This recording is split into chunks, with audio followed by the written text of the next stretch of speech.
thanks for watching. Now, this video is in response to a video a guy named Alt Johnson did, basically trying to refute my video on what the creators of the Bible stole from ancient Kemet. Now, this is something that we could have talked about in the comment section, but this guy chose to do multiple videos trying to refute my video, and he did a horrible job, which I will show in this video. Now, I gave this man a chance to basically take the video down because he makes himself look stupid. He contradicts himself a lot, and there's a lot of things that he assumed. Now, anybody who watches my videos understands the narrative, what I basically speak to.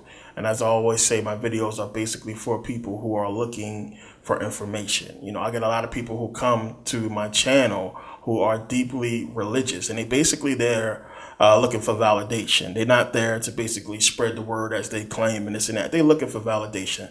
Anybody who truly follows their Bible would not even be on YouTube in the first place. They would be out there doing exactly, living exactly by what the Bible tells them, instead of coming to YouTube and basically jumping in and out of comment sections, disagreeing with everybody who disagrees with their doctrine. And this is something that we see a lot. And I'm not going to so much beat around the bush on this. I'm going to get right into what this guy is talking about. As I said, we could have talked about it in the comment section. I gave him a chance to take down the video. He instead quoted me a Bible verse. And he basically said that he's not doing this for likes or comments, anything like that, or subscribers. He's doing it to walk in the light of the Lord and all this and that. And you would think that God would have helped him make a better response video because this one was horrible. So, take a look. I'm doing this video by special request. I've had quite a few people ask me to do some response videos to some of the content that he's put out. Now, I just want to let you guys know I have been aware of this guy probably for about a good 2 years now, but I haven't been really following his channel on a consistent basis.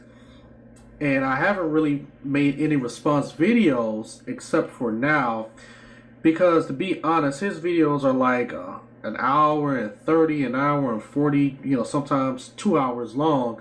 So for me to try to make a response video and do like a breakdown, point by point breakdown by videos that long, it'll take me about a month to do it. But anyway, I ran across this page. Somebody asked me to check his stuff out, and it kind of reminded me to go back and see if he's uploaded any content. Now, first of all, I want to say that when it comes to these guys preaching blackness and all of that stuff, I'm not refuting those things. And I'm not trying to make response videos to that, because there is a lot of negative history, okay, that we can pull up, that people have been pretty, well, let's just address the big elephant in the room.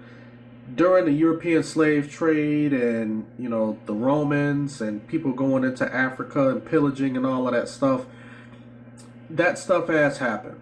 Okay, so there is a really dark, grim history behind that. Now, I'm not saying that those things did not happen. We can look it up in history. We have all types of information that's concerning that. My point is not to refute, to say that that stuff has not happened, okay? My thing is to say that these things have happened as a result of sin in the world. This is the reason why we have these problems. It's because sin is present in the world, and men's heart are by nature corrupt. So you're going to have a lot of these things that are going to happen in the world, and it's not just Europeans against blacks or Europeans against everyone else.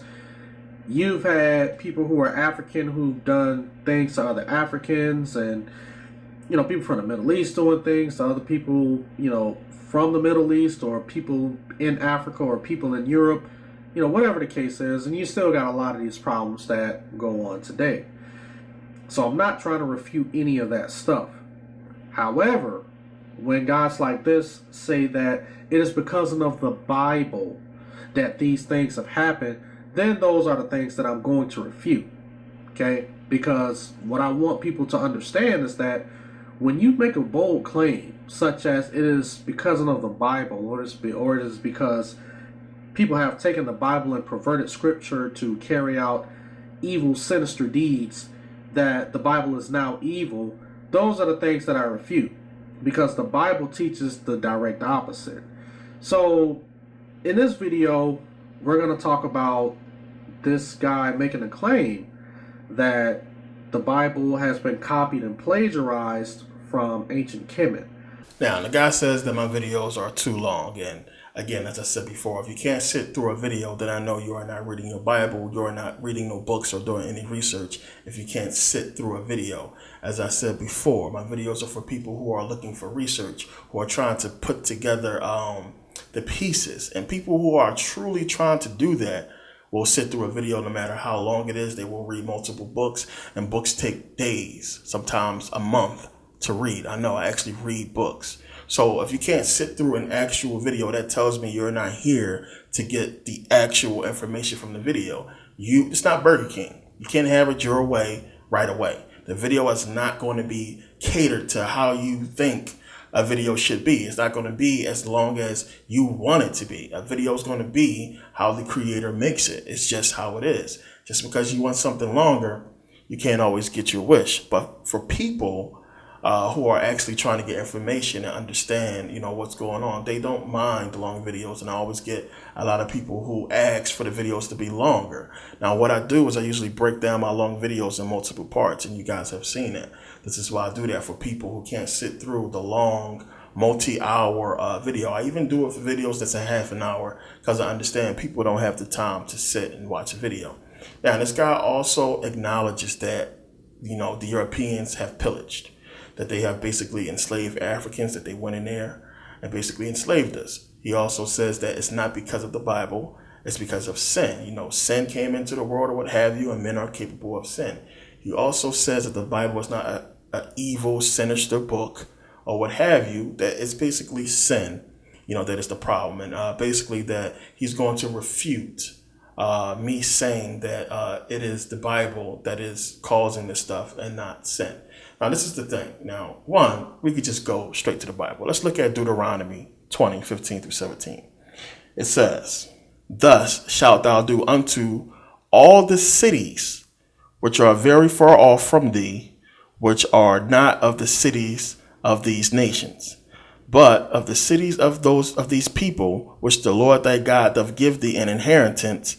Thou shalt save nothing alive that breatheth, but thou shalt utterly destroy them, namely, the Hittites and the Amorites and the Canaanites and the Perizzites and the Hivites and the Jebusites, as the Lord thy God hath commanded thee." And also they would later destroy the Girgashites, as I talked about this in a previous video. Now, this dude says that it's not because of the Bible, but because of sin. Here you have in the Bible, God telling men to go basically wipe out a bunch of people. We're going to go to another Bible verse. Let's go to Deuteronomy 7. It says, "When the Lord thy God shall bring thee into the land whither thou goest to possess it, and have cast out many nations before thee, the Hittites and the Girgashites and the Amorites and the Canaanites and the Perizzites and the Hivites and the Jebusites, 7 nations greater and mightier than thou.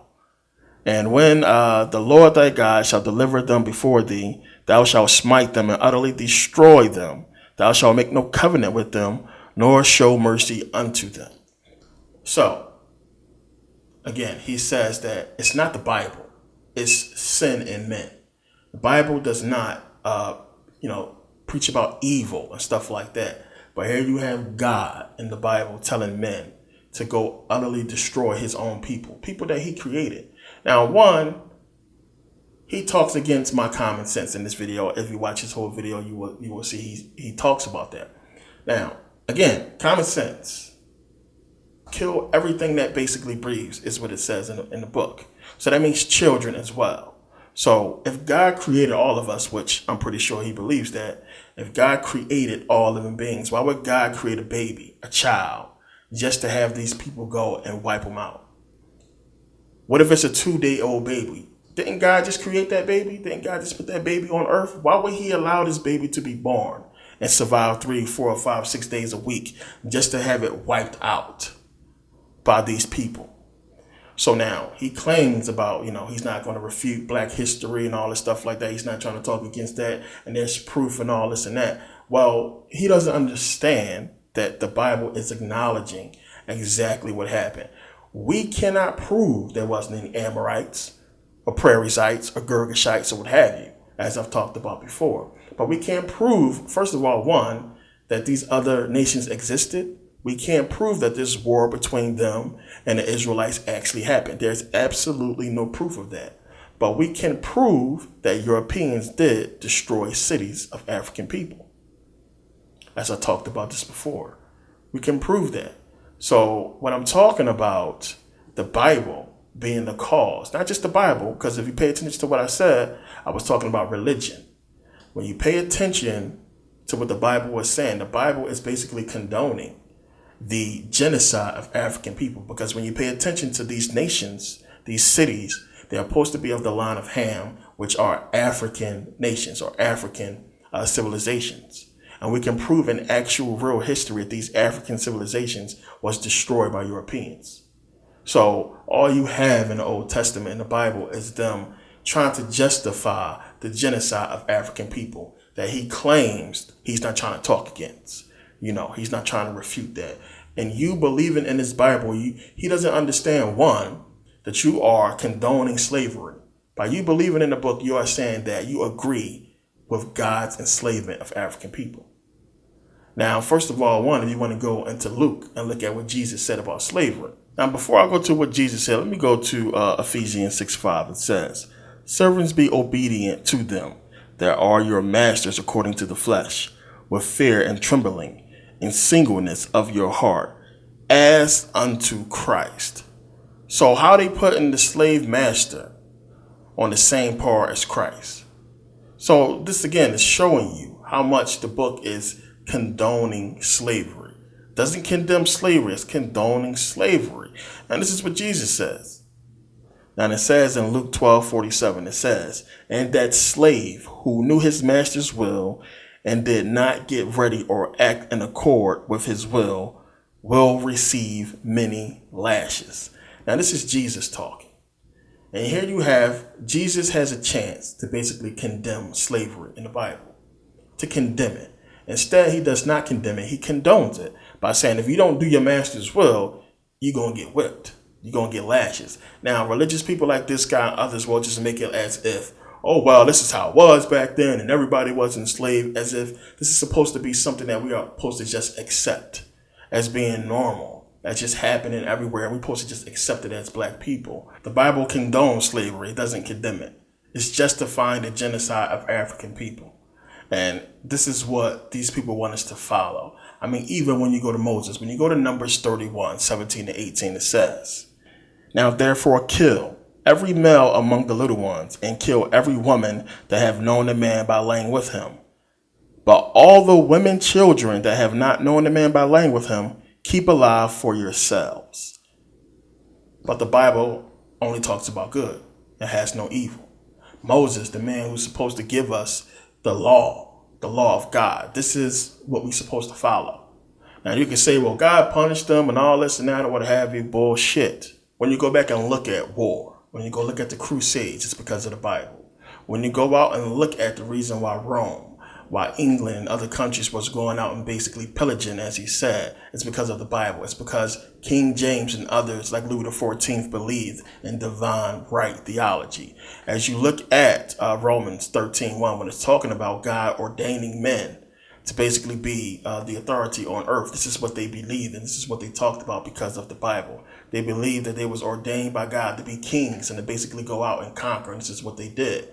It basically later changes over into manifest destiny, what we have in America, with the Americans saying that they have the right to basically go out and manifest their destiny to go and conquer into lands, past the territories they already conquered. This is stuff that we've seen a lot. I talked about this in a previous video. So you have a history of people believing that they have a divine right to rule, and they go out and kill and commit genocide in the name of a God. And this dude doesn't realize, one, we got the Bible in slavery. This is where we got our Bible, how we got our Bible. In slavery, we got the King James Version from a man who basically believed in divine right theology, as I talked about. And this dude believes he has the divine right to rule. So to say that you're not going to go against, the black stuff or go against, not going to try to refute what I'm talking about as far as the history that the Europeans have against black people. Well, it's in your Bible. You believe in these Girgashites and Perizzites and stuff like that. There's absolutely no proof of these people. The Bible is trying to justify what the Europeans did and give them power over us. So again, this is something that I have proven time and time again in my videos, but this guy hasn't, as he claimed, watched my videos. So he doesn't really understand what I'm speaking to. So it's definitely, I can't put it all into one video. So this is definitely going to be part one. And we're going to get into probably 2 parts, 3 parts of a lot of the really important things that they stole from Kemet that's really easy to trace back to Kemet that we know for sure was there long before we get our Bible. So we're going to get into this information, and hopefully it can kind of get people who are trying to really understand what we're talking about and the things that we point to understand, you know, that this is where the stuff comes from. This is what it's really talking about. It's all allegorical. The stuff is not backed up by proven history, the Bible. And this is why the Bible requires faith. All right, stop right there for a minute. Okay, he touched on a couple of quick points. And did you catch the part where he said that these things happened before the Bible? Now, one thing that you have to understand with these black nationalists, they believe that the Bible was written just out of thin air 2,000 years ago during the 1st century. That can't be further from the truth because, number one, we got writings such as the Dead Sea Scrolls that date back to almost 150 years before the birth of Christ. So, number one, that's already a refutation right there. But anyway, when you're talking to these guys, you have to understand that they believe that the Bible was written 2,000 years ago, right at that point. But the Bible was actually written over a span of 1,500 years, over 3 continents, and 3 different languages, by 40 different authors, okay? It contains 66 individual books. So you have to understand, this is 66 individual books written over a span of 1,500 years, not just 2,000 years ago. Now, the Bible was compiled 2,000 years ago, and it was completed.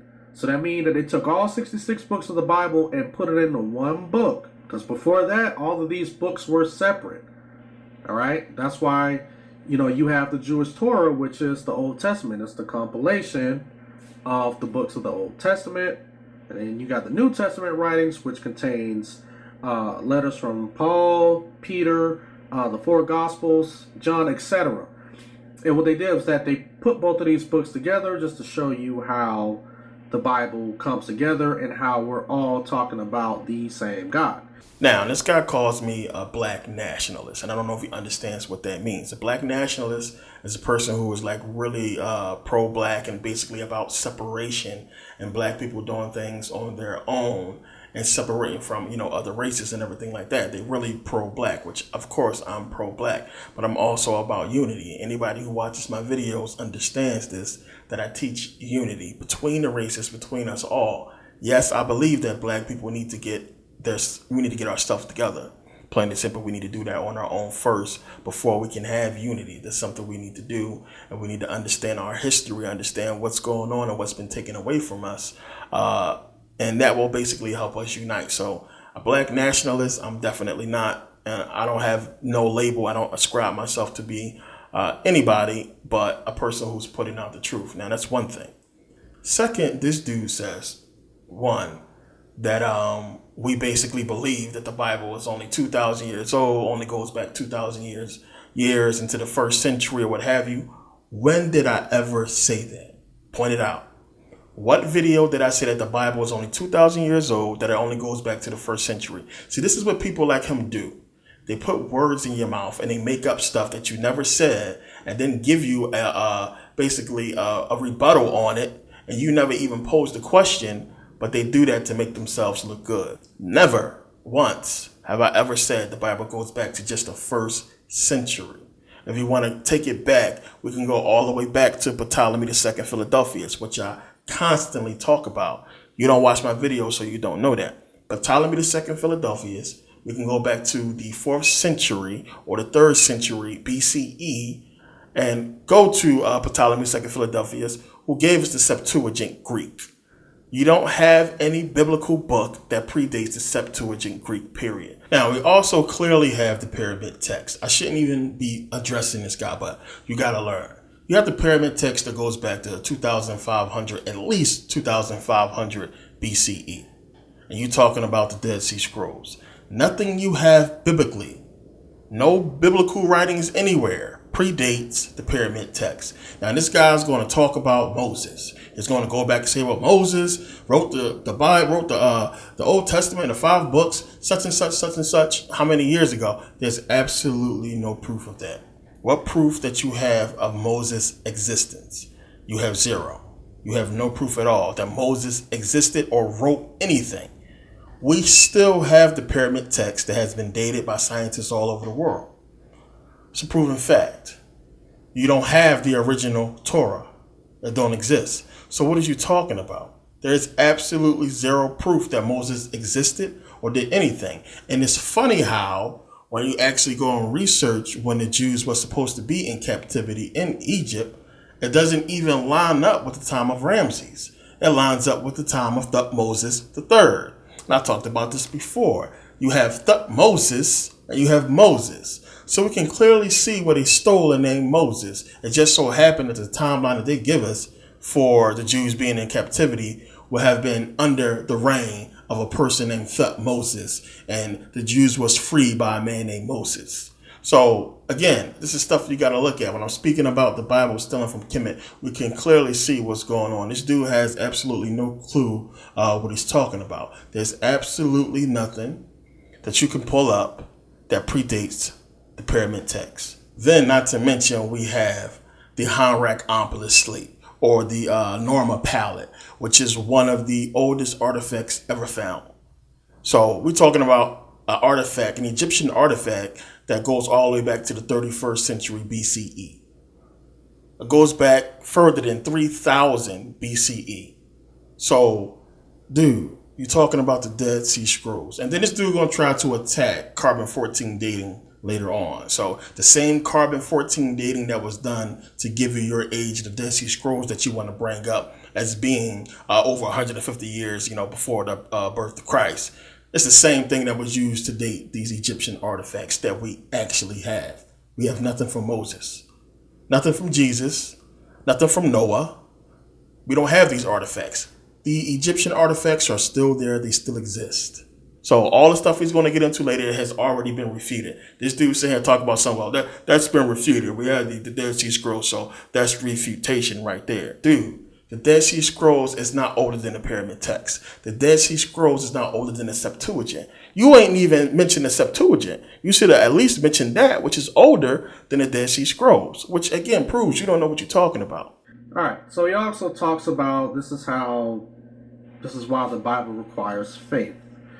Now, first of all, faith has nothing to do with someone just reading something and wanting to believe in it so bad that they just, no matter what the evidence says that comes against it, they just want to believe in it. No, that's not why we believe the Bible. The reason why we believe the Bible and not into ancient Kemet and not into Ra and all of these other mythological creatures is because we have sufficient evidence of the Bible. Okay, we got artifacts. We got the New Testament writings, which are the people who are actually there. We got secular writings of the people who lived around the time of Christ, who basically their testimonies aligned with what was happening in the Bible, just like the Bible said it was happening. So it's not just some blind faith. But let's just go ahead. Let's continue to listen to what this guy has to say. Again, this dude just making up stuff out of thin air that I supposedly said. I never said that people have faith in the Bible because they just have this blind faith. I said that the Bible is not backed up by proven history. It's not proven, which is why it requires faith.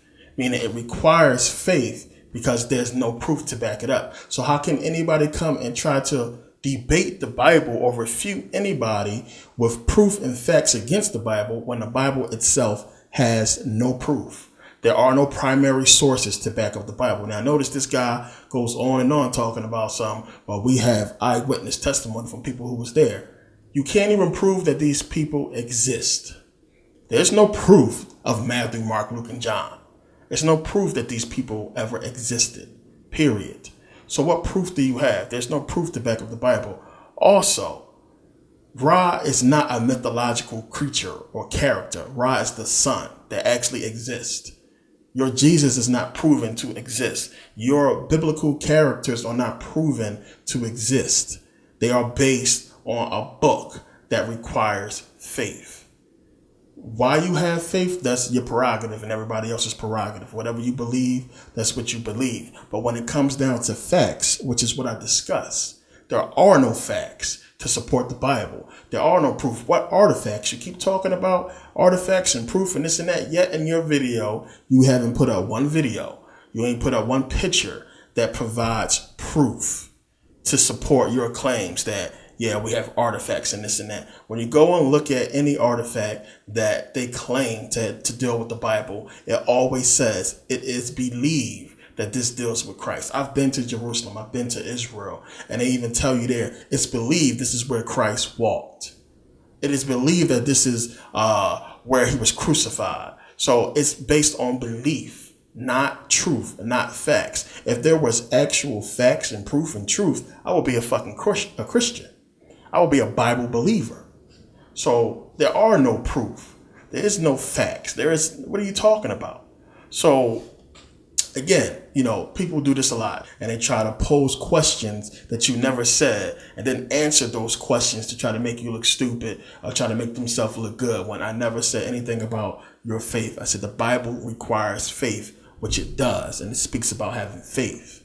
And that's basically all I was saying. So let's keep it moving. So we're going to get into this. We're going to take a look at a couple of things, and it's going to take up a lot of time to really get my point across on this, which is why I got to break it down into multiple videos because it's a lot to explain. Can't really just point to Kemet and say they took it from here. It's it's a lot that it involves, and anybody who has dealt with this subject and has studied this stuff understands what I'm talking about. So we're going to get into it, and we're going to start with Genesis, the first chapter. I mean, as soon as you get into Genesis, we can see, what's going on. Now, when you get into the first chapter of Genesis chapter 1, is obviously some flaws there. A lot of times when people read the Bible and they see stuff that goes against common sense and logic, they will, dismiss it as, it's God. God is all powerful. It must make sense in some kind of way that I don't understand because it's in the Bible. So a lot of things that is common sense to most people, a lot of religious people will look at it and just, say, oh, well, and keep on going, not understanding that it's a major flaw in the book. All right, so let me go ahead and address that topic real quick. He basically says that us as Christians, that we believe the Bible because it goes against, or something to the effect that, why do we still believe in the Bible when it goes against common sense, rationality, and logic? First of all, I want to ask a question. Where does common sense, logic, and rationality comes from if it doesn't come from God? Who sets that standard of rationality and logic? Because it's not people. I'm no different than you. So my rationality and my logic may not be what's rational and what's logic to you. Okay? Because we're both finite creatures. Dude, we live in a society. We in a society do, yes we do, address what is rational. You ever hear something called a mental institution? Why do you send a person into a mental home or into the hospital? You send a person into a mental institution and you call them crazy because they are doing something that goes against what's normal, that goes against what's rational. If a person walks up to you and keeps saying that he can fly and he can walk on water and he can lift up a car, anybody with any common sense is going to say, well, something is wrong with this guy's mental state. So when I'm talking about rational and rationality, you can't sit there and tell me that a 500-year-old man spent 100 years building an ark and put 2 of every animal on it. 2 of every animal. Now, if a person came to you today and said the same thing, you would think he's crazy. Anybody, the majority of people, and this is what I'm speaking to, would say something's wrong with this man. Something is wrong with a person who believes that a grown man can survive 3 days in a big fish. So when I'm speaking about common sense and rationality, I'm speaking to these things that goes against the norm, things that go against what's possible. You can't sit there and tell me that you can walk on water, that you can fly, that you can, rip a lion in half. These are things that goes against common sense and logic. And these are things that are replete throughout the Bible that doesn't make sense. Now, if you want to believe in fairy tales, because this is where we see things like this in fairy tales and in the movies, then that's on you. But for the majority of people who use logic, which is something that we use in this society, in this world, logic and common sense, we can't sit there and just take it on face value that this dude built this ark and put 2 of every animal on it. There's absolutely no proof. And this is something that this guy continues to talk about and contradict himself in this video about proof and evidence and facts when he provides none. Show me any proof that basically backs up any of these outrageous claims of the Bible that most people, many people, including yourself, would consider to be outrageous, considered to be crazy. It doesn't fit with common sense. So it's funny how religious people come here and call us crazy and call us, weirdos or what have you, when they are the ones who believe such crazy, outrageous things like a man walking on water and a man surviving in the fish and Noah building an ark and putting 2 of every animal on it, when that just doesn't make sense logically. It doesn't even fit mathematically. If you look at the scale of what Noah's ark was supposed to be, it's not even bigger than the Titanic. So common sense would tell you that it's not possible. It defies logic. So let's address the second point. Second point, the thing is that if we could fully understand God, then that will just show how fallible the Bible is. And what I mean by that is that if we could totally understand God 100%, a spiritual being, okay, we're talking about a spiritual being who sits outside of space and time. Think about that. He sits outside of space and time, and he sees time in one shot. So therefore, when things happen, a supernatural being who causes things to happen, our finite minds cannot fathom that because our thought process is very limited compared to God's. But if it was on the same level as God's, then that would be hardcore evidence right then and there to show you that the Bible was made up by men. Okay, so this dude says God sits outside of space and time. Okay, prove it. Prove it. Prove that God sits outside space and time and can see this and is doing all this and everything. Because again, it doesn't make sense. It doesn't fit that this God is causing things to happen on the planet when you have the Bible saying that, if people pray, they can receive this. None of this stuff is happening. You have this supposed God who's supposed to be interacting with people on the planet, and we are not seeing it. So, again, it's crazy talk. It's religious talk that's something that you have faith in, you believe in, but you cannot prove. So it doesn't belong in a conversation with me. I'm about truth. I'm about facts. You can't prove it's a God sitting outside space and time. So we're not even going to address that. So when you look at the first chapter of Genesis, there's some clear flaws in it.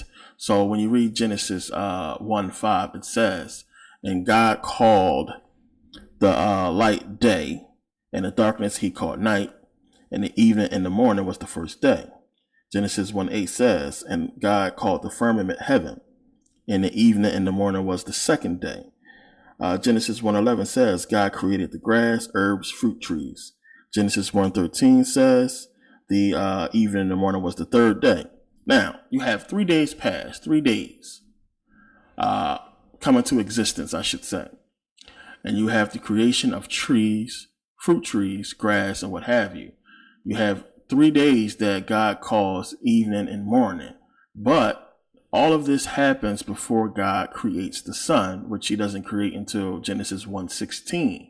So common sense would tell you we cannot have an evening and a day without a sun and a moon. I know to religious people that may be possible.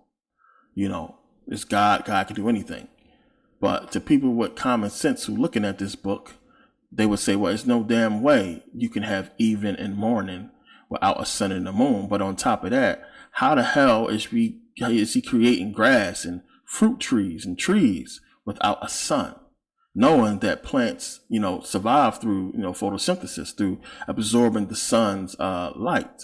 So most people will look at that and say, well, it doesn't fit, but, it's in the Bible, and move on with it. And it's a major flaw in the book. Now, if you read Genesis 1:3, where it says, and God said, let there be light. Most people with common sense would think that, when it says, let there be light, that it's talking about God creating the sun, or God speaking into existence the sun. But we see that's not the case, because the sun is not made until Genesis 1:16 later. Ooh, me. Oh, wait, I got this one. I got this one. Okay, so first of all, let's go ahead, stop it right there. As you can see, this guy has clearly no understanding of the Bible whatsoever. Now, he calls this common sense and logic. Now, first of all, the Bible doesn't say that the light is the sun, okay? And the thing is that if you've read the Bible in its entirety, and you have understood what the Bible was saying in its entirety, and it doesn't matter if you're a Christian or a secularist. If you have read the Bible and have understood it, you would notice that when it talks about in the beginning, God said, let there be light, it had nothing to do with a sun. It had nothing to do with a moon, okay? How do we know about that?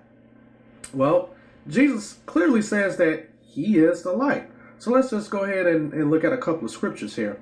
Let's go ahead and look at John 8:12. Jesus says, I am the light of the world. Whoever follows me will not walk in darkness, but will have the light of life. He also says in John 9:5, as long as I am in the world, I am the light of the world. Okay, Jesus also says in John 11:9, are there not 12 hours in the day? If anyone walks in the day, he does not stumble, because he sees the light of the world. Now, how do we know that Jesus was referring to himself as the light? Okay, so let's go ahead and let's check out John 1:1. John 1:1 says, in the beginning was the Word, and the Word was with God, and the Word was God.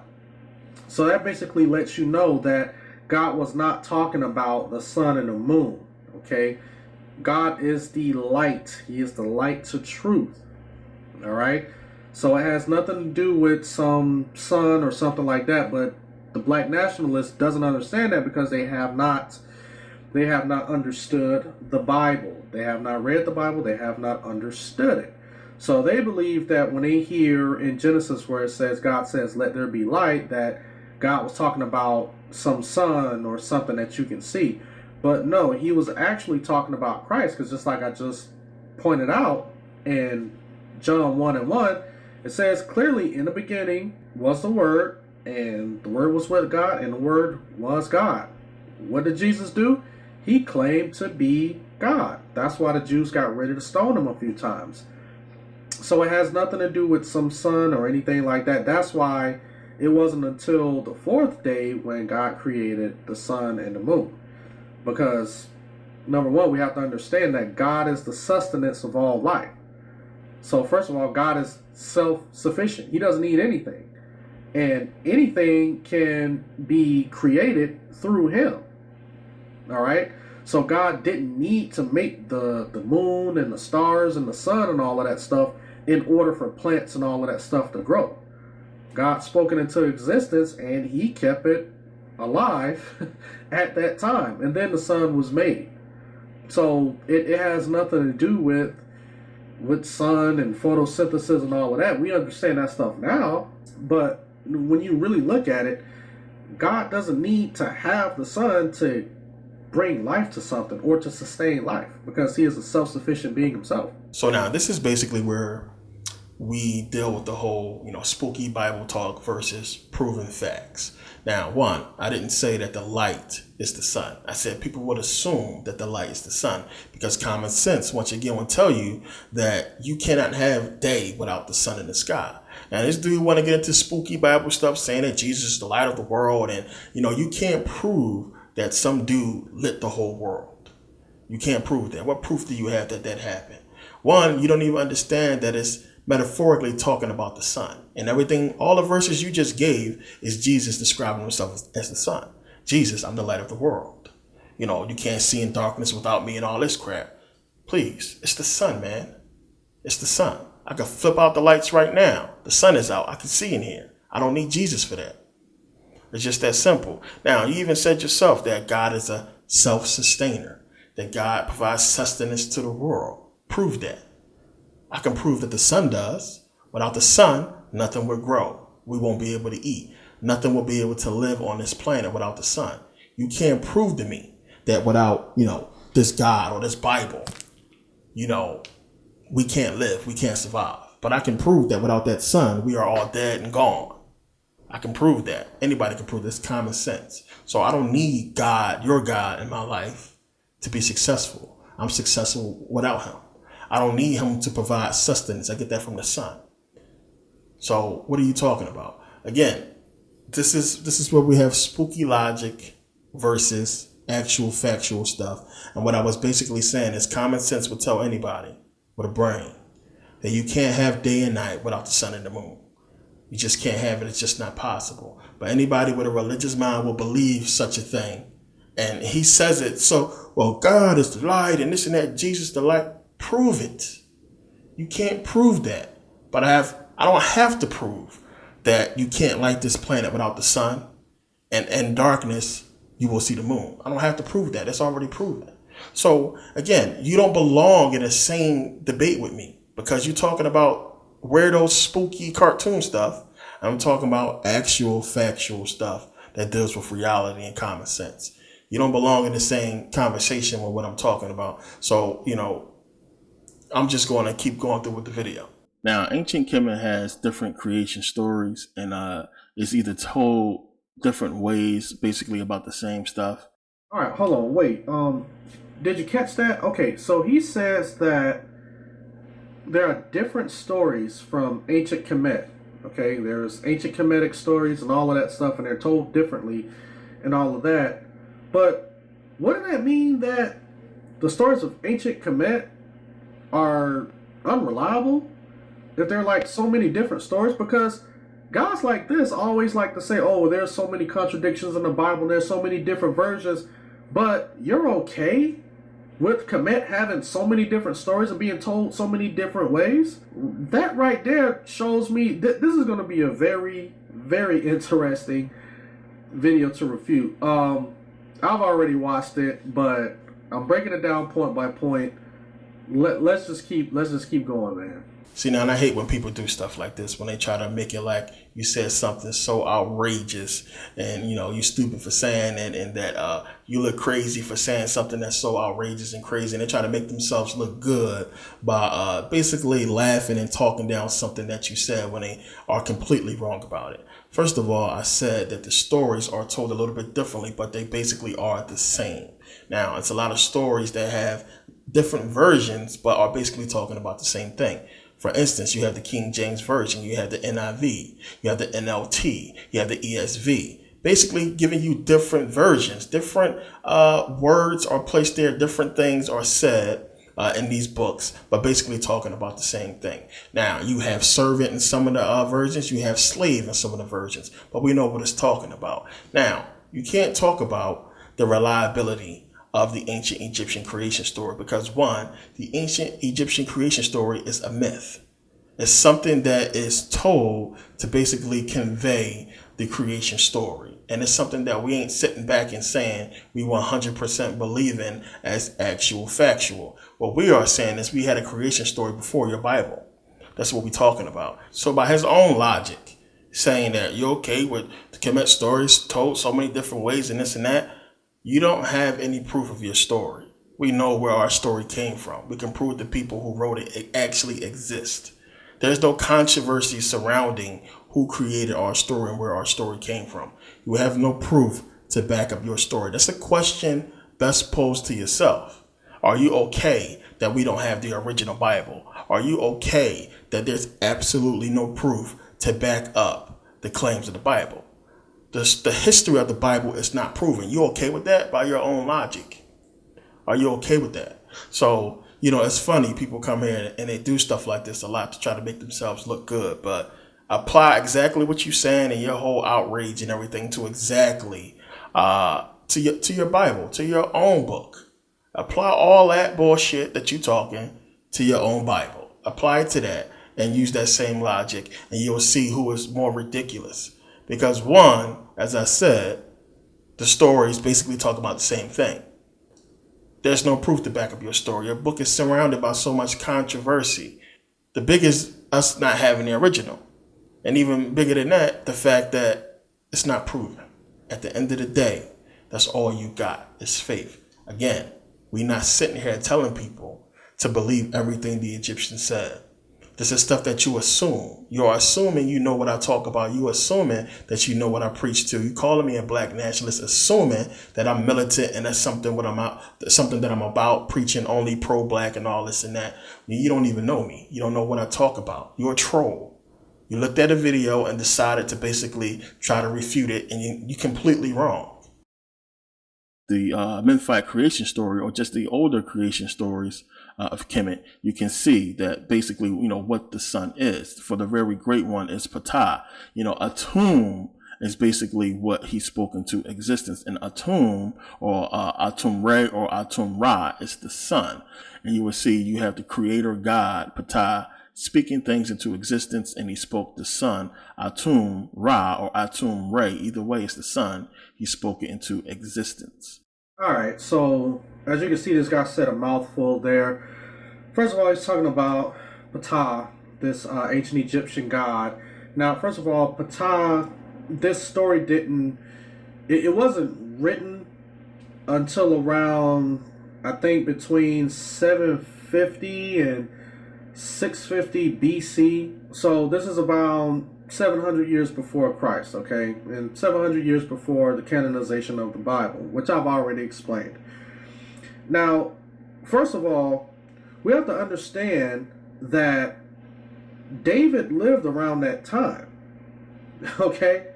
So this is around the time where the book of Samuel and Psalms and all of that stuff was being written. We had already had the creation story. The creation story was already there. It had already been in existence around that time. You're talking about Ptah, and this happened in 750 BC. That was around the time of David and his rule. So that's around the time that those books like Samuel, just like I said, Psalms, was being written already. It was already there. The creation story was already there. It had been around for thousands of years. Okay, so, anybody who does any kind of research already know what I'm going to say. Okay, first of all, one, prove it was a David. Prove it was a Samuel. We have this whole thing again where we have a person who believes in the Bible that is not proven, not backed up by proven history. And then here I am stating facts. Yes, the Shabbat stone goes back to the 8th century BCE. There's nothing biblical that predates it. You can't find me no Bible anything that predates the 8th century BCE. So you sitting there talking about, well, we had the creation story well before that, and we had this before that. Prove it. Where's the proof? You have no proof. You're going by a book that is not proven.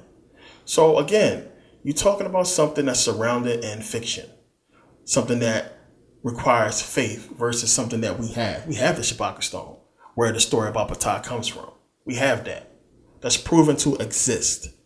We don't have nothing biblical that predates it.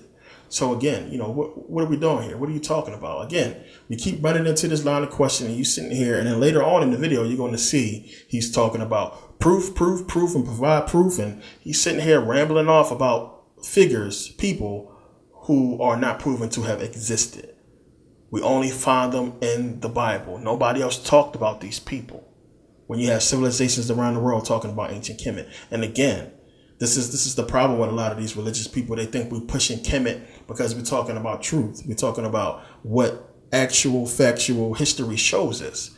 We're not pushing Kemet. We're not saying this is a religion and this is what you need to believe in and the Bible is this and this and that. We are saying this was here before the Bible, which we can prove, and that the stories just happen to sound a lot the same from these ancient Egyptian mythologies. So, and we're making that comparison. One, we can prove what we're talking about. You cannot. You can't do that. You have no proof to back up what you're talking about. It's surrounded in faith. We don't belong in the same conversation. Now, the Egyptians venerated the sun and many other things. So they ascribed a lot of these things human form. So it would be more easy to understand and for people to teach more about it when you put it in human form. So they did that with animals as well. They put a lot of things in animal form so you can understand it. So when you look at the sun, you had different representations of the sun. So we can look at the scarab beetle or the dung beetle, and it is also a representation of the sun. Exodus 20:4, you shall not make for yourself an image in the form of anything in heaven above or on the earth beneath or in the waters below. Well, already the Bible is already warning you in the book of Exodus, which is about 700 years before Ptah, that we are not to give reverence to anything. We're not supposed to worship anything. So to sit back and say that the Bible was stolen from ancient Kemet, when ancient Kemet is worshiping the sun, but the Bible said 700 years before Ptah was even thought of, the Bible had already warned us about worshiping the sun and creatures and all of that stuff. So already, this guy's argument is already starting to fall apart. Okay, he starts out by quoting Exodus about graven images and stuff like that. Who is that for? I'm not bound by the Bible, you are. And the Egyptians obviously wasn't bound by the Bible. Then you say that Exodus was created before, the Exodus story was before Ptah. Again, prove that. You have no proof. There's nothing biblical that proves Exodus happened before the creation story. The Shabaka stone. There's no kind of artifact, nothing that you have that proves Exodus predates the Shabaka stone. So stop with that. Again, you just talking. You just talking. So he's saying my story's starting to fall apart and this and that. Dude, your story been fell off the table, man. It's been over. This is overkill now. Because, again, you are only using faith. You are using the Bible and using that as proof to basically back up everything that you're saying when there is no proof to back it up. There's no primary sources to back up the Bible. There's nothing. There's no kind of scholarship that you can pull out that's going to prove that book. So I'm giving you facts. I'm giving you proof. I'm giving you things that actually exist. I'm not pushing this whole thing. I'm not saying that, the Bible copied off the ancient Egyptians using the animals or whatever to convey stories about nature and reality. I didn't say that the Bible copied from that. I was just saying that this is what it was about. This is why they did stuff like that. I didn't say the Bible copied that. I didn't say in the book. I didn't say in the video that it's in the book that they copied that. So you're putting stuff in my mouth. I never said that. I never said that they copied it because clearly I know that the Bible says, not have to have any graven images and stuff like that. Even though, you guys wear crosses and people get Jesus tattoos and you got Jesus pictures and stuff all over the place. So again, this is stuff that I deal with a lot. I see people do the same things over and over again where they just run to the Bible and they don't use a proven fact. No, the Exodus story does not predate the Shabaka stone. There's no proof of that. The only place in the world where it says that is in your Bible.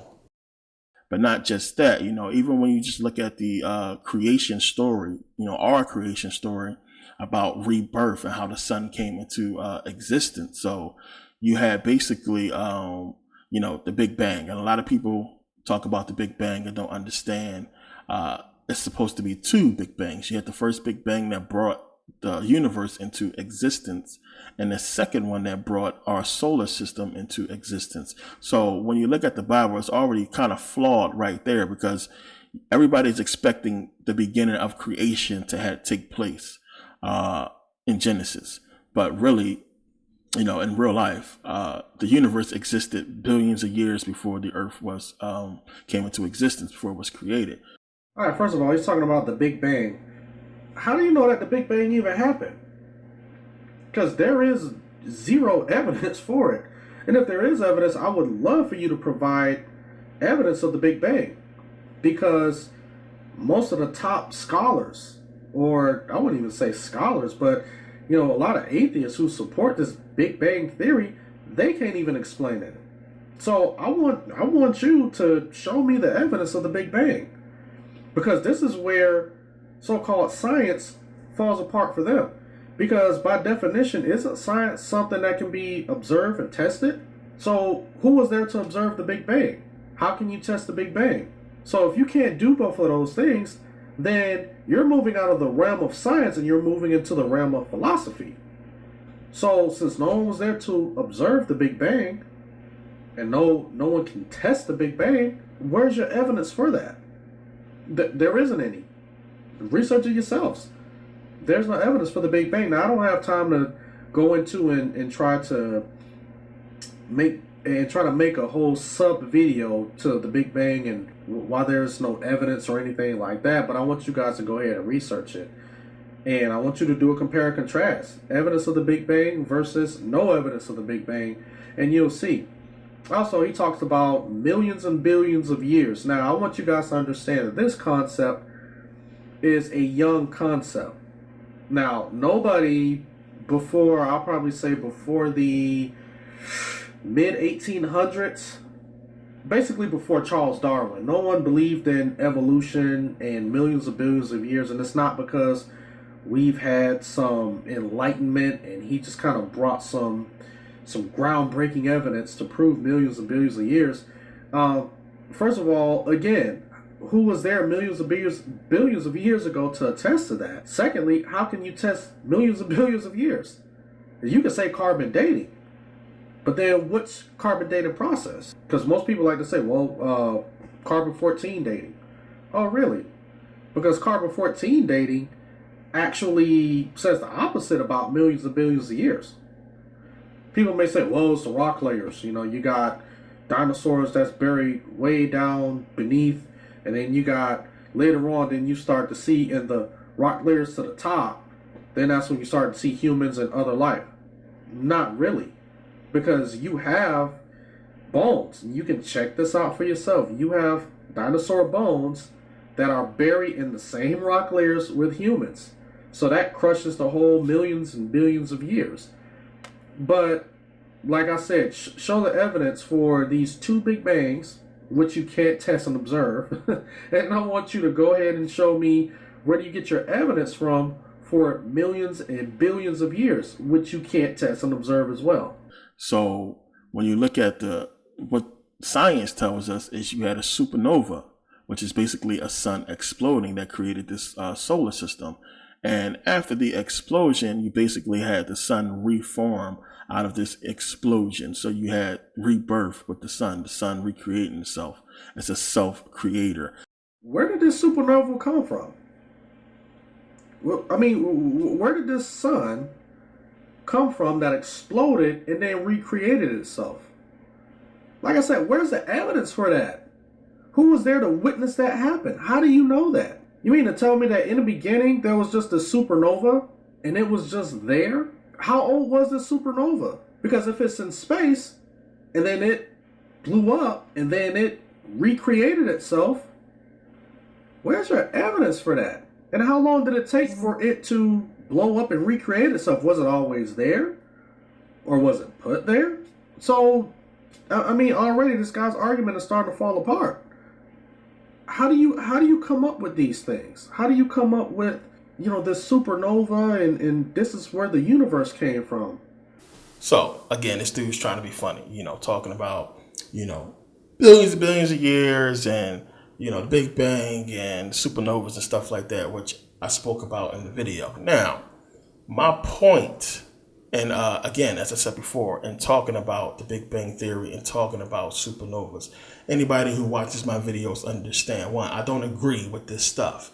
when I explain this stuff, it's me explaining what science tells us. When you do an analysis, when you're doing research, you have to go through everything and talk about what these people are speaking on and see, does it fit with your research, and you understand this, those who watch the videos. Now, in this video, what I'm saying is the Bible is not even on par with what science is saying. As I say in the video, science says.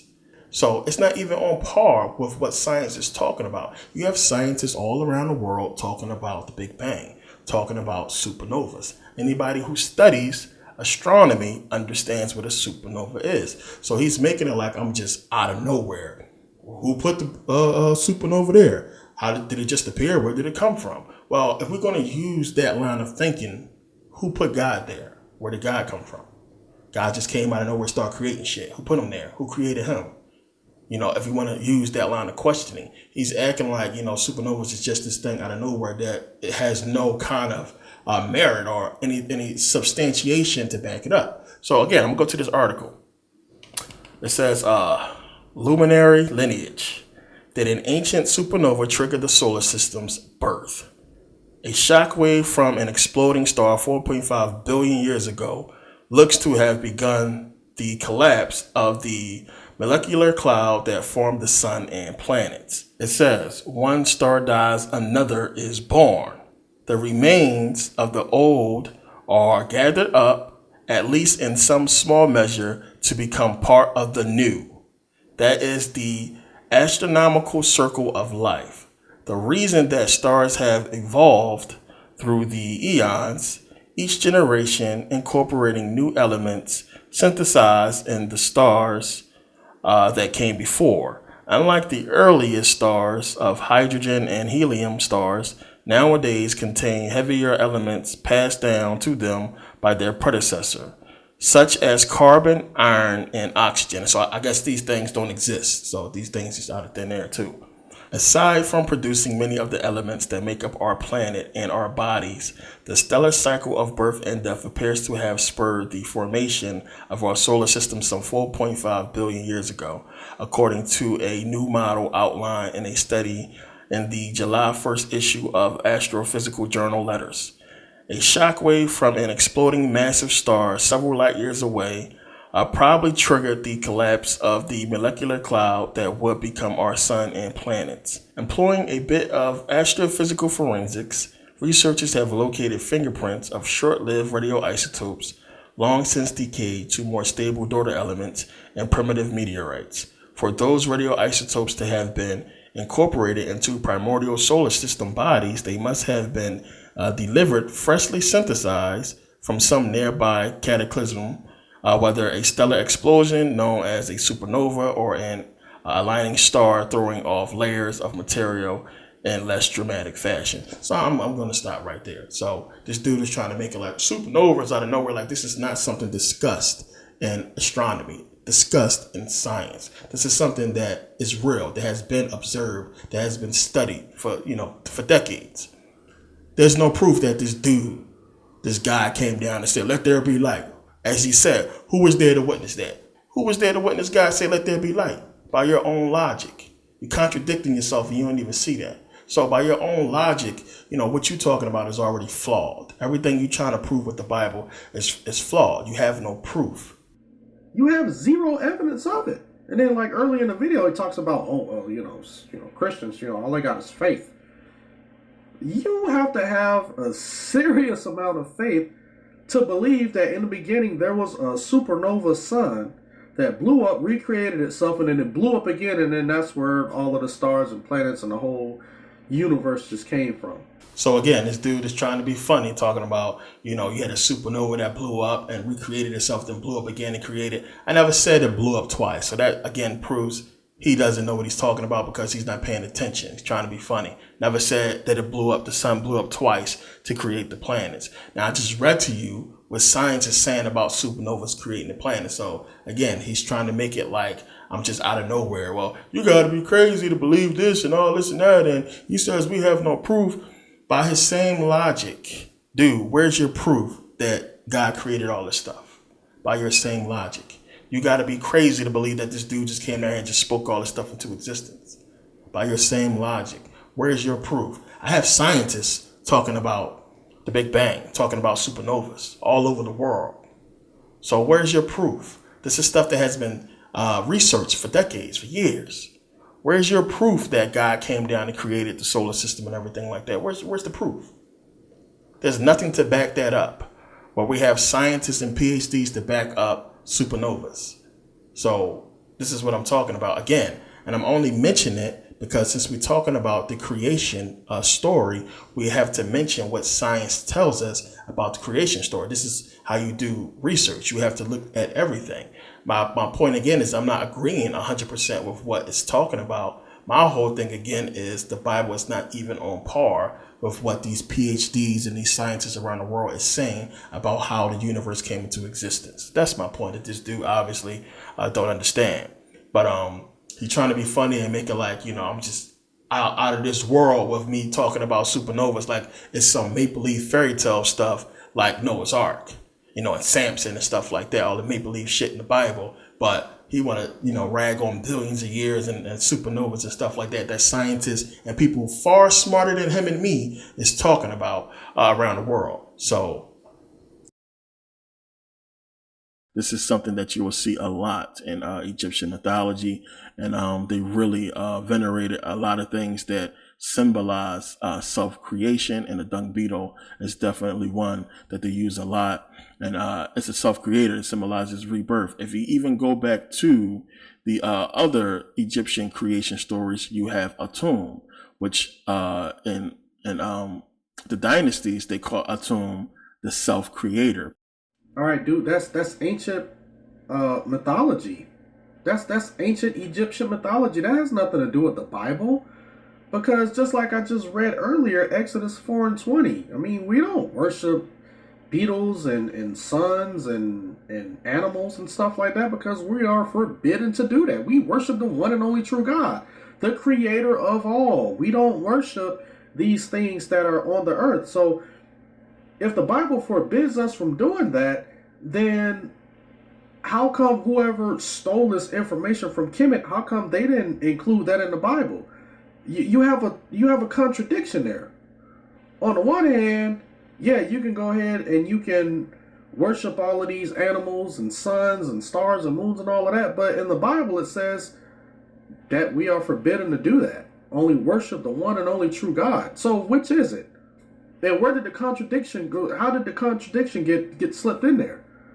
So at what point of the Bible, or at what point was the Bible being written that someone came along and says, well, let's go ahead and make it to where people are instructed to not worship these animals and dung beetles and suns and stars and moons? So, I mean, that's just going to show you that the Bible is not stolen from ancient Kemet. Because if ancient Kemet is basically co-signing saying that that you should be doing this, and then the Bible comes along and says that you should be doing it, I mean, come on.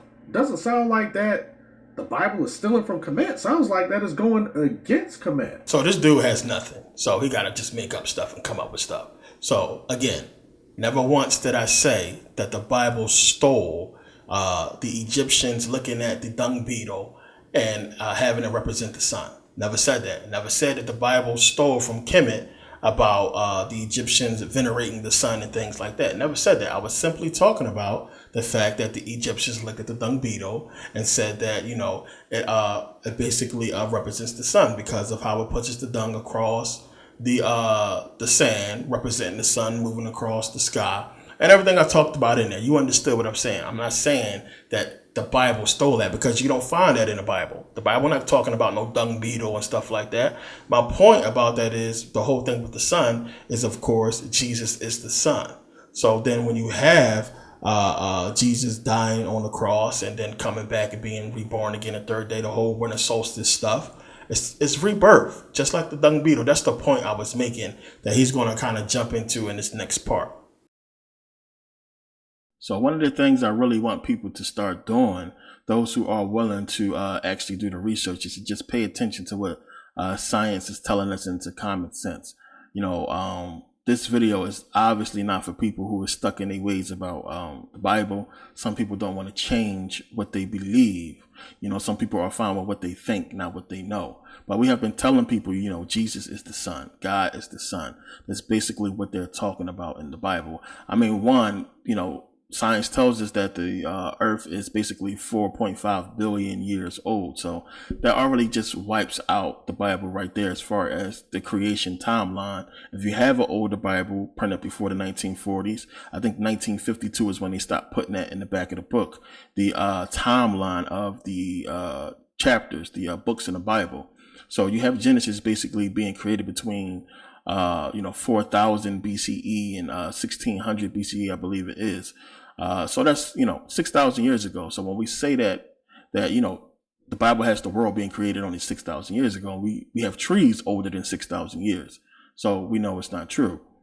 Again, what is the solid, hardcore evidence that the Earth is billions of years old, 4.5 to 5 billion years old?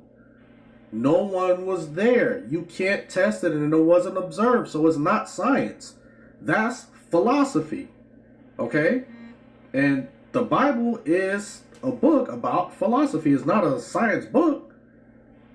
The book is talking about the one who was there, who created it. So how are you going to go against the God of the Bible, the one who was there when the earth was created? But you're going to listen to men who say that, the earth is 4.5 to 5 billion years old. How do you know that? Well, we speculate. What? How? How do you even come up with that number? Where's your evidence for that? You said you got trees from 6,000 years. That's older than 6,000 years old. How? How do you determine the age of a tree? And people go say, you can count the tree rings. Oh, really? Because from what I learned from science, you said you got trees from 6,000 years. That's older than 6,000 years old. How do you determine the age of a tree? How do you determine the age of a tree? From what I learned from science, how do you determine the age of a tree? From what I learned from science, that trees, depending on their environment, it depends on how many rings that they grow a year. So, for instance, if a tree is basically, let's say if a tree is in a forest, okay? If it's in a forest and it's sitting by a great source of water, let's say if it's like in a rainforest or something, that tree can grow multiple rings a year.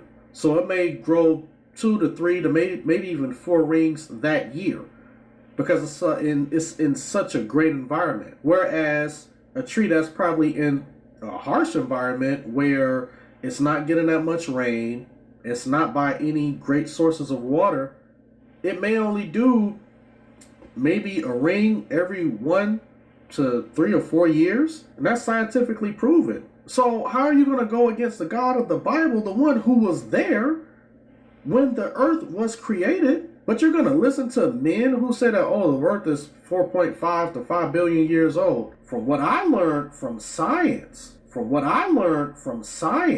and that's scientifically proven, How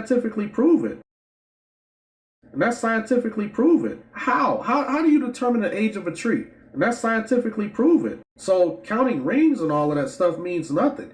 You may look at a tree ring and you may say, this tree is over, 500 and 600 years old, because you've counted the rings on it. That tree may only be about maybe 100 years old, depending on the climate that it's in. Where's your evidence for that? Once again, from what I learned from science, trees, depending on their environment, it depends on how many rings that they grow a year.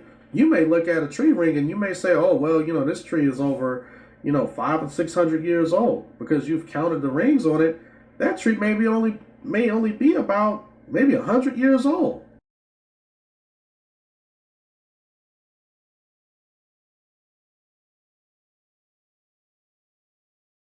From what I learned from science, and that's scientifically proven. But you're going to listen to men who say that, the earth is 4.5 to 5 billion years old. From what I learned from science, Dude, how do you know that God exists? With what? How do you come up with that? How did you come up with God said, let there be light? You got one book that tells you this stuff. One book. that's talking about God said this and God said that. There's no proof to back it up. You have no proof. By your own logic, you have no proof. Your whole argument is completely in the trash based off your own logic. Then, as other people probably picked up as well, you contradict yourself. 1 minute, you're talking against science. Well, how can you prove a tree? First of all, I never said anything about counting rings on a tree. Never said nothing about that. So I don't know where that whole rant came from. So, excuse me. So, never said anything about counting rings on a tree. Then you say, well, science tells us, or I learned in science. And then you say science proves. So how can we tell if a tree is over 6,000 years old? Science. So science is all good when it suits you. But as soon as it goes against what you're talking about, then science is nothing. Science is stupid. You can't deal with science when it goes against your Bible and what you're trying to speak to. But then in the same breath, you use science to try to prove your point. Come on, man. You're contradicting yourself. You don't even realize what you're doing. You're making yourself look stupid. Getting back to the sun, as I was saying, you have rebirth with the dung beetle, rebirth with the sun. Jesus is the sun. Jesus died and is basically reborn. If you take God as being the son, he basically comes through the womb of Mary. So he is basically it's rebirth. It's all symbolizing rebirth and the rebirth of the son. Well, it doesn't. The Bible has nothing to do with no rebirth. The Bible has to do with God creating man sinning against the holy God, bringing sin and corruption into the earth. And then he promises to bring a savior that will save the earth from sin and restore the earth back to where it was. It has nothing to do with some rebirth. That's not what the Bible is about. It's about God dwelling with man for eternity. That's what it's about. God establishing a relationship with his creation for eternity. It has nothing to do with no rebirth. Okay, because in the beginning, sin came into the earth by one man. And sin is going to be removed from the earth through the blood of one man, Jesus Christ. That is what the whole Bible is about. And each story that talks about that is from every prophet, every story in the book is all leading up to that one point, all the way to Revelation. That's why the book of Revelation talks about what is going to happen at the time that Christ is going to return. So it has nothing to do with no rebirth or no winter solstice or no dung beetles or nothing like that. That's what the Bible is about. God created man sinning against God, bringing sin and corruption into the earth, God sending down a savior to save the earth, and then in the end, God dwelling with his creation for eternity. Again, this drama queen, this dude being overly dramatic, putting words in my mouth. And he trying to make, like I said, the entire Bible is about rebirth. Never said that. It's not about rebirth. I never said the entire Bible is about rebirth, dude. I'm making a comparison to the dung beetle and rebirth with the sun. As I said this earlier, and the fact that Jesus is the sun. He dies during the winter solstice and is reborn. Just like, again, you can make the comparison with the sun dying every night and is reborn. Rebirth. And then, again, if you just like you just said out your own mouth, if you want to look at the fact that the earth being destroyed and then God bringing it back, basically, that's basically rebirth. If you really want to pay attention, it's going to be destroyed and then made new. That's basically rebirth. But I wasn't even really touching on that. That's something you just came up out of nowhere with and put in my mouth. I never said that. I never said the entire Bible is about rebirth. I was making a comparison with the rebirth of the dung beetle and the sun, and the rebirth with Jesus being reborn, dying, and coming back. Rebirth. It's the only thing I was saying. I didn't say the entire Bible has to do with that. So come on, you have nothing. This is why you're coming out of nowhere trying to find every little teeny thing to jump on, because you got nothing. Mary giving birth to Jesus. Jesus dying and coming back just like the sun does during the winter solstice. Gone for 3 days, comes back again. You guys have seen all this stuff. Zeitgeist or whatever you've seen it on. Zeitgeist. You actually use that as a reference point for your information is Zeitgeist, the Zeitgeist movies? Like, I can't believe that this guy he used that movie or those movies that these guys have come up with. If any one of you have ever watched these movies, you can tell that it's such a redundant. It's so many redundancies in that movie, in those movies, I should say. Now, the Zeitgeist movies has nothing to do with bringing you the truth about religion or the Bible or anything like that. Those movies are made because people are trying to push an agenda saying that there is so much corruption and there's so many conspiracies and all of that. It's basically a conspiracy theorist movie. And I know that they've produced more than one movie, but that's what their movies are about. It's about conspiracy theories and all of this type of stuff. But I can't believe that he used Zeitgeist. That's pretty interesting.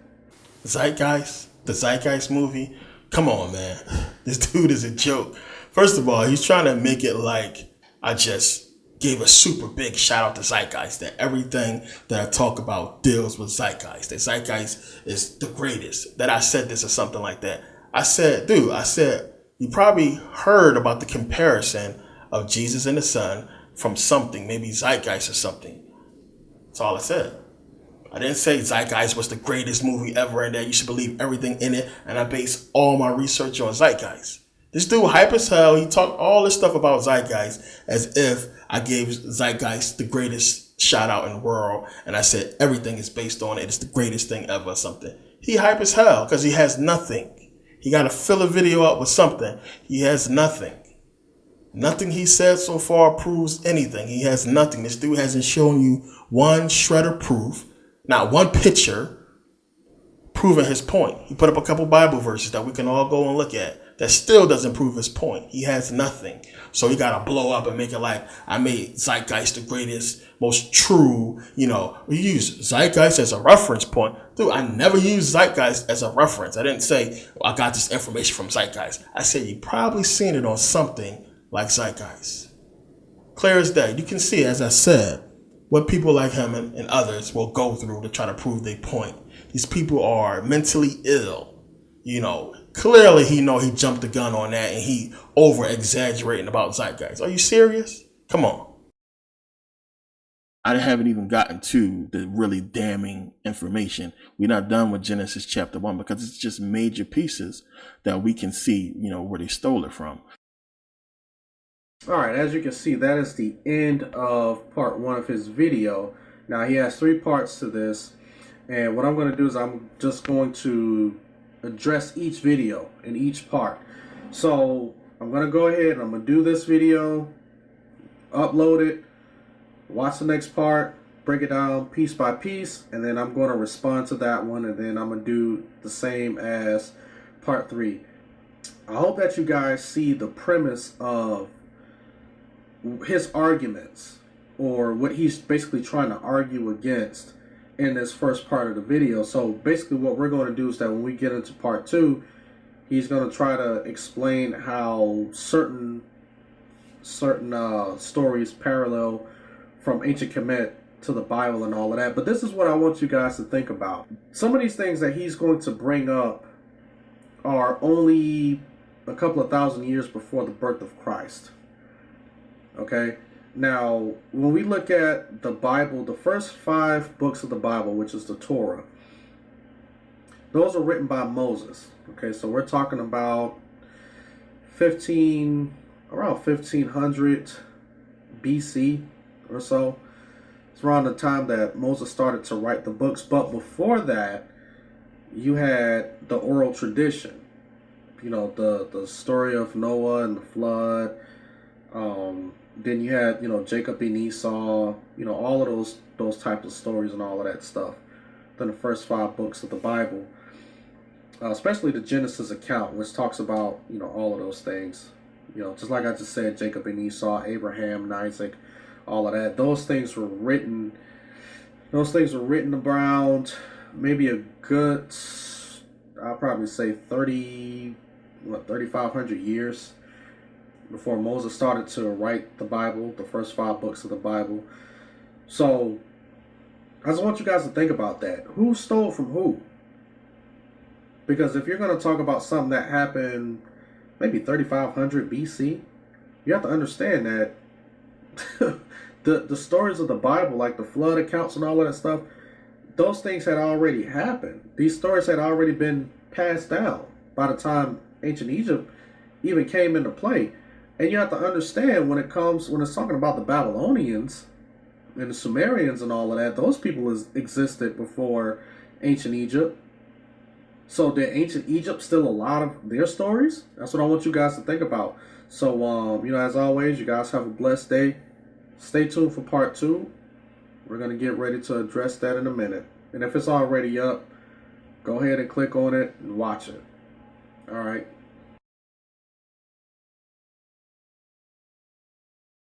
Okay, so he's talking about the Torah and the oral Torah, and again, he's trying to make it like this stuff is before Kemet. There's absolutely no proof. We don't have any kind of document to prove that Moses even existed or that he wrote anything. Plain and simple. There's no proof. There's no proof of that. So again, to his own logic, where's the proof? Prove it. Who seen Moses do it? Who was there to witness Moses write this stuff? There's no proof that any of these people exist. We have proof of Kemet. He says that Babylon predates Kemet, the Babylonians. When you have the dating of the Sphinx going back 30,000 years, long before Babylon, the Babylonians. You have the Great Pyramid believed to be, as I pointed out in the previous video, possibly 100,000 years old. So, and these are researchers that we can go and look at today who is talking about this stuff. He don't watch my videos, so he don't know what I talk about. And we could point this stuff out. There's nobody who is going to find an artifact from Moses, proving that it's Moses. It's not going to happen. Again, he's talking about the common stuff that people know about the Bible. This shows me this dude he has no real insight into the book itself and the history of the Bible, because he doesn't not once mention the Septuagint. Doesn't talk about it not one time. If you want to go into, this is most biblical people know about the Dead Sea Scrolls they always go to, and they talk about Moses and this and that, but they don't know about the history of the Bible and where it really starts at. So if you want to get into, again, as I talked about before, we go back to Ptolemy II Philadelphus, who gave us the Septuagint. There's absolutely no proof of any Hebrew manuscript that existed before the Septuagint Greek. There's no proof of nothing from Moses. Just poof, all of a sudden, we get the Septuagint Greek given to us by a Greek, by Ptolemy II Philadelphus. This is basically what's proven about the Bible. There's no proven biblical manuscript that predates the Septuagint. That don't exist. It damn sure ain't no biblical nothing that predates the pyramid text in Kemet. Nothing. So, it's almost laughable about this video and what this guy's talking about. Making a video. I get a lot of people who come here who debate in the comment section and they say what they gotta say. But this dude made a video against my video that is completely bogus. And I'm trying to figure out, like, what's the point? When he proved absolutely nothing, he provided no proof, no primary sources, nothing. So this guy obviously think he did something with the first video. And he said earlier in the beginning of the video that people asked him to basically speak on some of the videos that I put out. And he chose this video, which one is not 3 parts. It's 3 parts to the first part. So everything he's talking about is just part 1. There'll be more videos coming out on this subject.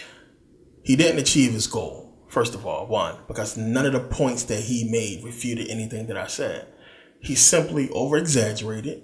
He implied, jumped to conclusions, and he was completely wrong about a lot of things. He contradicted himself, and he made up shit, to try to prove his point, which is crazy. So this is what delusional religious people do to try to get their point across about the Bible that they do not follow. If this dude actually followed the Bible, he wouldn't be on YouTube.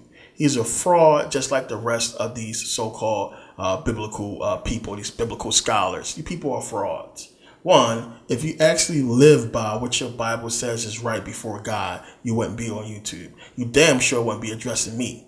So he's a fraud in that whole entire aspect. He's not living by what that Bible is talking about. Plain and simple. He knows it. He knows he's not living by it. So he's a fraud. He's coming here trying to get his views up, trying to get his subscribers up because he's been on YouTube since 2010, and this dude don't even got 200 subscribers yet. So he's trying to piggyback off my channel, I guess. So I told this guy, I gave him a chance to take down the video. Told him to take it down. I won't do a video, you take it down, because it's going to make you look bad if I do a video, which he looks stupid right now. I'm not even going to address, as I said, the other videos, because it's a waste of time, and it's the same exact stuff. Him speculating, him over-exaggerating, and he has nothing. You are welcome to watch it to get his views up and help the guy out, but I'm not going to waste my time with that garbage. But since this is the first dude who actually had the balls that I seen to make a video against me, I give him props for that. I definitely got respect for him in that aspect to actually make a video, even though it was absolutely stupid and ridiculous to even attempt it with absolutely no proof and facts. Again, I got a video called There Is No Religious Debate. There is no debate about the Bible. At the end of the day, me and this guy can go back and forth. Me and any Bible believer can go back and forth. And when it's all said and done, all he's going to have is his faith. He's talking about, well, we don't do this based off faith. We're scientific proof and facts and all this, that. None of which he provided. None of which actually exist in fact. I've been doing this for over 15 years. I've studied religion extensively. It's not too many people who can mess with me in this field. It's one of the things I consider me being an expert at. And, if there was proof of the Bible, I would be a Christian. I would be a Bible believer, but there's no proof. If I was 99.9% sure that the Bible was not real, I would still be a Christian. Still be. Because with that little room, I would say, you know what, it's better safe than sorry. But since I can 100% prove that the book is a fraud and where it came from and what its true purpose is, because of the actual research, then of course I don't follow the book.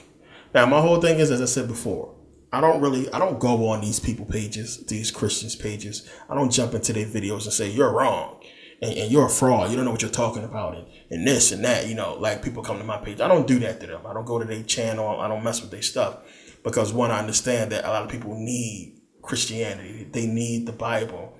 They need to feel like they have this hope, something to hold on to because their life sucks. Basically, they're going through some stuff. They're going through some problems. And a lot of people turn to the Bible to get them strength.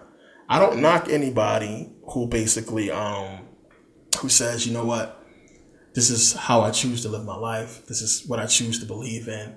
I'm not going to dish you on what you believe in. Please don't disrespect me and what I believe in. So I leave those people alone. I don't mess with nobody who says that. But the people who come here saying that the Bible is proven, that it's fact and it's true, and we all stupid. All of us who don't believe in the Bible or have doubt, we going to hell and we crazy for not believing in it. These are the people who I make these videos to show. One, if you're going to have the balls to actually watch the video, you're going to get some information that's going to prove you wrong. And what I see with a lot of people is they can't handle that information. Once it starts to get heavy and real, the facts will start pointing out. Once it starts making sense, that norepinephrine kicks in. And they get real defensive. This is when the negative comments start. This is when everything kicks in. My video probably destroyed this dude's whole world. You probably seen a couple of my videos that got so angry and said, I'm tired of this guy. Because the videos are so damning and so crushing to his doctrine that he want to make this video and try to go against, what I'm speaking about. And then be completely wrong about it and speculate and do all kinds of, crazy stuff. So, big up to the brother for actually doing a video where other people didn't even want to do a video. They just talk crap and run off. So I give him, like I said, I give him respect for that. But he's wrong. And he looked real stupid right now making this video and being completely off on it. And again, not even going to address anything else. And I just wanted to put this video out to get people to see, what, not just what I go through. I know you guys go through the same thing with your family members or what have you, and people that try to just challenge you on the Bible. We all go through this.